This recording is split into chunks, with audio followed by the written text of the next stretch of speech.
So here's something that might surprise you. The woman whose work we're breaking down today, she has a finance degree and she worked in banking for years. But she admits that for a long time, she was actually terrible with her own money.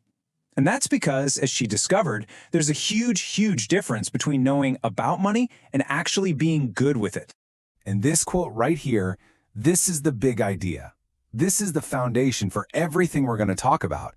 It's so simple, but it's really profound.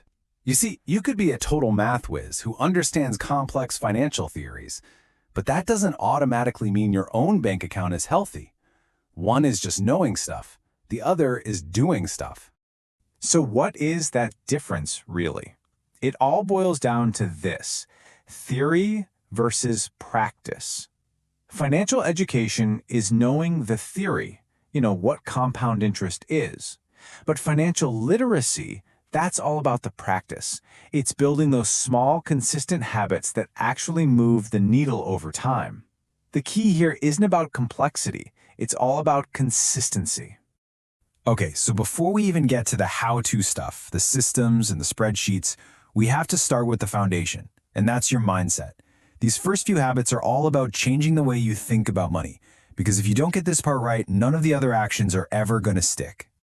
This is habit number 1, and the source we're breaking down says this is the big one. If you only do one thing, do this. The idea is incredibly simple.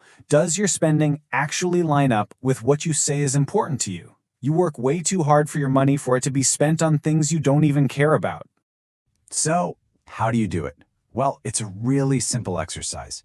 First, just grab a piece of paper and write down your top 5 priorities in life. And think bigger than just paying rent. What really matters to you? Okay, step 2. Pull up your last 30 days of bank and credit card statements. See where every dollar actually went. Now, step 3 is the moment of truth. You look at the gap between what you say you value and where you actually spend. And finally, step 4 is just to start closing that gap one small choice at a time. All right, let's be real for a second. Talking about money is kind of weird, right? It's like this big taboo subject. But the thing is, that silence is one of the biggest things holding us back. It makes us think we're the only ones struggling and keeps us from learning from each other. Breaking that silence is absolutely crucial. And get this, the numbers totally back this up. A crazy 62% of Americans say they don't talk about money with their family or friends. That is a huge number of people, all trying to figure this stuff out completely on their own, in the dark. But here's where it gets really interesting. In that same group, 66%, that's 2/3 of people, believe that talking about money is one of the most important things you can do to achieve financial freedom. So you see the problem, right? We know we should talk about it. We know it's key to our success, but we're just too uncomfortable to do it. There's this massive disconnect.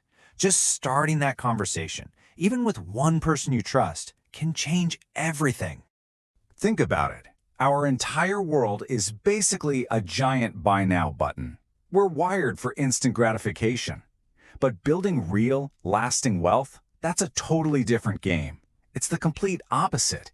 It means you have to shift your thinking from what you want right this second to what you want for your future. It's about playing the long game. And I absolutely love this reframe.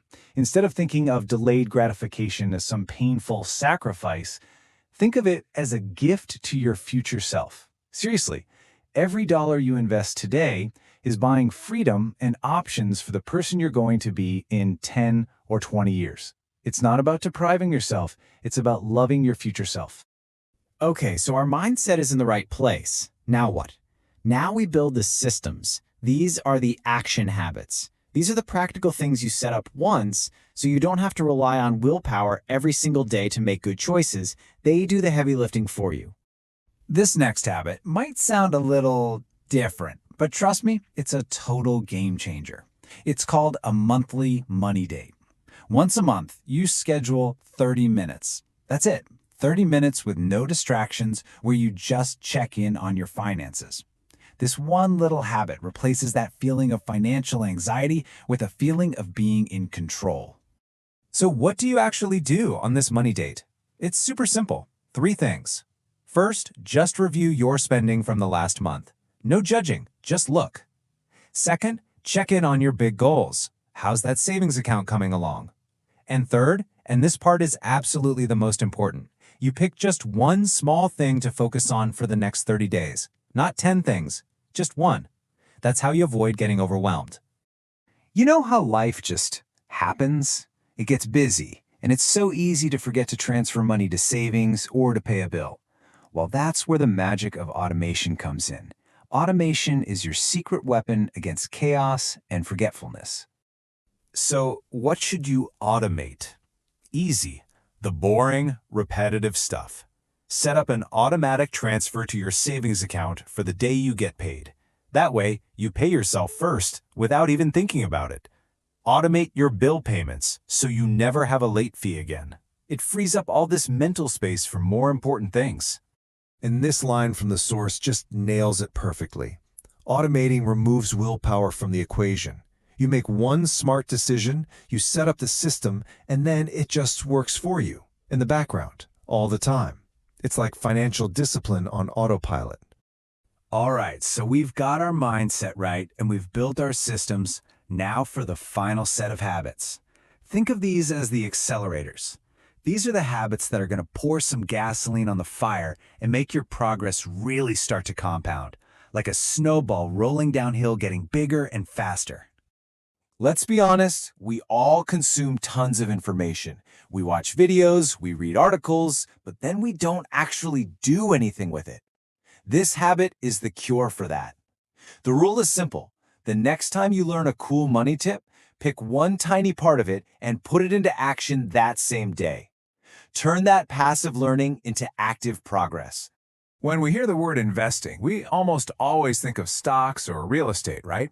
But what if I told you the single best investment you will ever make is you? It's investing in your own skills, your own knowledge. That's the one asset that no market crash can ever take away from you. And let's just run the numbers here because they're pretty mind-blowing. Let's say you spend $500 on a course that teaches you a new skill, and that skill helps you earn an extra $1,000 a year. That is a 200% return on your money in the very first year. And unlike a stock, that skill keeps paying you back year after year after year.